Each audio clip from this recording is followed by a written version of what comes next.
sobre todo porque ayer varios miembros del gobierno, el propio presidente de la República, entre líneas le dio la espalda. Dijo en un largo trino en el que entre líneas se refirió al tema de Racero que no debía estar con el proyecto del pacto histórico.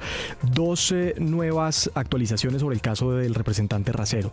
Ayer se conocieron estos audios en donde el representante que fue presidente de la Cámara hace una negociación o trata de hacer una negociación para hacer un enroque en cargos públicos, querer llegarle a una vicepresidencia de Colombia Compra Eficiente a través de un cargo, de un alto cargo también en positiva, en donde él decía que tenía una buena relación con el presidente actual José Luis Correa. Este es el otro audio que reveló Daniel Coronel. Papi, recuérdame el cargo que me dices que quieres como ponerlo a negociación. Hoy me voy a ver con el director de Positiva, él es del Partido Liberal, compañero mío en el Congreso, José Luis Correa, y puede que yo haga pueda hacer un cambalache. Papi, pero habría que ver qué nos dan desde Positiva, porque supuestamente el man de Positiva iba a colaborar no por la subdirección, esa subdirección vale mucho, la dirección que maneja el SECOP, todos los favores de todas las entidades. 6:33. Sobre este audio, un paréntesis. Oigo el nombre de José Luis Correa. Darcy, ¿este es el mismo que dijeron que eventualmente podía sonar para ser ministro de Defensa? Es el que está aspirando. Él lleva un tiempo aspirando a ser ministro de la Defensa. No es la primera vez que estaba sonando. Yo creo que se le puede estar embolatando el tema en las últimas horas con estos audios. Pero sí, es un manizalita de 32 años que su origen es dentro del Partido Liberal, 34 años, médico, y fue el presidente de Positiva y se supone que ha sido una persona muy cercana al presidente de la República, ¿no? 6:34, explíqueme esto, Santiago, y para nuestros oyentes, ¿es que acaso los congresistas tienen el derecho a hacer cambalaches de los cargos públicos? ¿Es que se los escrituran? ¿Es que le dicen este cupo es tuyo y a otro le dicen este cupo es tuyo? Y los congresistas del gobierno del cambio o cualquier congresista entonces puede decir, yo hago el cambalache, a mí me dan mi cupo y yo lo cambio porque esa es mi moneda de cambio, ese es mi cupo y entonces me lo tienen que respetar en otro sitio. ¿Ese es el gobierno del cambio y las actitudes que nos habían dicho que iban a ser distintas? Pues por este tipo de condenas, por este tipo de actuaciones, hubo ya condenas en el pasado. Recuerde el caso del FONADE, Musa, Besaile y Ñoño Elías, quienes le dieron toda esa burocracia en el gobierno Santos, en esa entidad, fueron condenados por ese caso. El ministro del Interior está siendo investigado, está en juicio también por ese mismo caso. Recuerde el caso de Mario Castaño y las marionetas con todo su poder e influencia en varias entidades del gobierno. Aquí podría haber tráfico de influencias y eso es lo que le piden a la Corte Suprema que investigue en el caso de Racero. 6:35. El propio presidente Aldair Rodríguez, el propio presidente tiene que estar muy molesto, pues porque es que con estas cosas lo hacen quedar muy mal. Primero, lo del cura predica pero no aplica. Tanta palabrería para la reforma laboral y su propia gente no la aplica en sus negocios personales, en sus emprendimientos, en sus fruer, en sus supermercados, en lo que tengan. Pero lo segundo, tanta carreta anticorrupción y que eso no iba a volver a pasar y vuelve a ocurrir. Yo interpreto la voz del presidente Petro ayer, que es una voz no directa, pero como diciéndoles en el pacto, ojo, dejen de dar papaya. Se requeriría una voz más fuerte de Petro en este frente para decirles esto es inaceptable. Pero, ¿qué fue lo que dijo Aldair Rodríguez, el presidente Petro?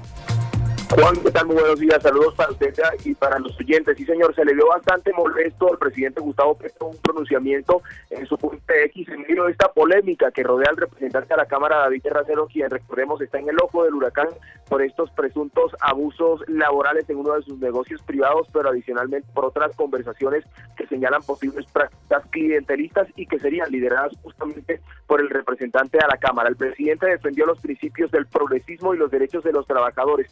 Hay que decirlo, no mencionó directamente a David Racero, pero sí expresó que en un partido de izquierda no se justifican ni abusos ni atropellos contra quienes trabajan, lo dijo textualmente. También propuso un examen con rigor a los militantes de la izquierda y específicamente del pacto histórico que no defendieran los principios estructurales del progresismo. Dijo, cualquier militante que en su vida personal y política no se aferre a estos principios estructurales debe ser examinado a profundidad en los comités disciplinarios o competentes para el efecto. Y lanzó una frase que para muchos sectores políticos significa apartarse un poco de David Racero, que ha sido uno de sus más fieles escuderos. Dijo el presidente: quienes no se apeguen a estos principios no deben estar con nosotros. Finalmente dijo que su movimiento busca la emancipación del trabajo y rechaza cualquier tipo de vínculo con sectores que promuevan la explotación laboral, como lo hizo Racero, según estos audios que se revelaron en las últimas horas.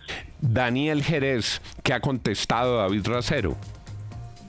Pues el representante de la Cámara, Juan David Racero, volvió a responder tras estos señalamientos. Recordemos que ya lo había hecho a través de un largo comunicado este fin de semana, y respondió por estos señalamientos que hay en su contra por supuesta violación de derechos laborales de sus trabajadores en un supermercado de su propiedad que operó en época de pandemia.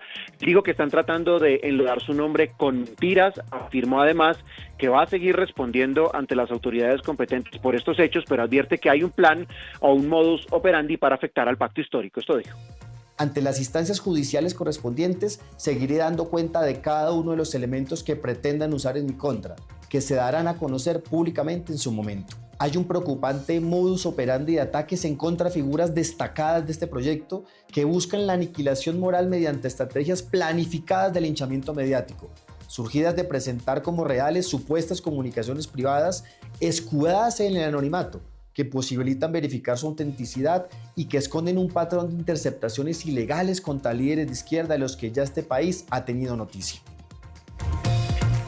En el pacto histórico pues hay diferentes posiciones sobre esta conducta de David Racero, pero la gran mayoría, y por lo menos sus más importantes líderes como Clara López, María Fernanda Carrascal, entre otros, pues han dicho que David Racero debe responder y dar explicaciones a las autoridades correspondientes, como la Corte Suprema de Justicia y también los entes disciplinarios, ya que no se puede tolerar que un proyecto de izquierda, tal y como lo señala el presidente Gustavo Petro, no se alineen con sus principios. 6:39. En una época se puso de moda eso que llamaban fact-checking, que es coger los discursos de los personajes públicos y revisar si son verdad. Es el chequeo de los hechos. En el chequeo de los hechos, Santiago Ángel, usted le hizo el fact-checking, usted le pasó el detector de la verdad a esa intervención de David Racero. ¿Qué encontró? Pues hay por lo menos dos grandes inconsistencias. El primero habla de que estos audios son comunicaciones privadas, pero luego dice que son chuzadas o interceptaciones ilegales. Eso es falso, no son chuzadas o interceptaciones ilegales, son audios de WhatsApp que él mismo enviaba a las personas con las que trabajaba o a quienes eran en su momento aliados políticos y que fueron publicados por Daniel Coronel, porque una fuente de Coronel le entregó esos audios y era una fuente que además sabemos quién es porque también hemos conversado con ella, era realmente cercana a David Racero. Luego no eran interceptaciones ilegales, eran audios que él mismo enviaba sin cuidado y sin precaución por WhatsApp. Dice en su video que es que se ha dicho que el Fruver hoy está abierto y que además él usa la camioneta pública que tiene en su esquema de seguridad, cosa que ahí hay que hacer una aclaración. Racero no tiene una camioneta para su esquema de seguridad, para llevar supuestamente frutas y verduras y para manejar el negocio. No es, eso tampoco es cierto. Nadie, ninguna denuncia periodística ha dicho que el Fruver esté abierto hoy y que él use la camioneta para ese tipo de actividades. Esta es una denuncia que tiene que ver con el 2020 y el 2021, con la época de la pandemia, y las denuncias periodísticas no han dicho lo contrario. Y tampoco nadie ha dicho que actualmente use la camioneta para ese tipo de actividades. 6:40 de la mañana. Jason Kimbar, ¿qué ha pasado en el Consejo de Estado?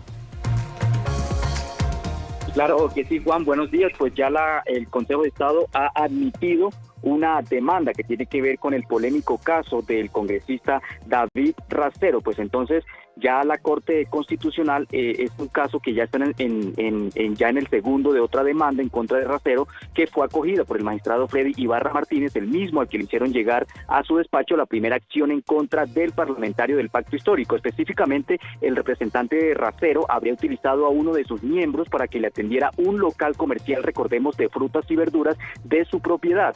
Y la demanda señala que dado los hechos generadores que se aducen en la demanda están comprendidas entre el 24 de noviembre de 2020 y el 9 de enero de 2021. La solicitud de pérdida de investidura no se encuentra caducada, por cuanto la demanda se presenta el 13 de mayo de 2025 y con este acto se suspendió el término de caducidad.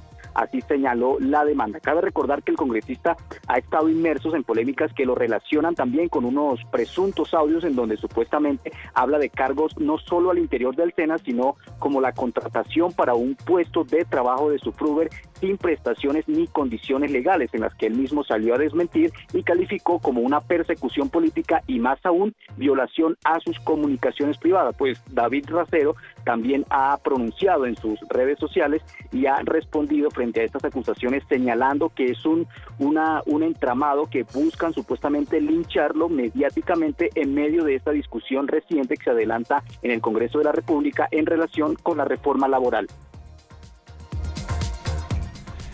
6:42 minutos de la mañana, la FM, Periodismo para Todos. Vamos con la canciller Laura Sarabia. En estos días que no se sabe si llueve,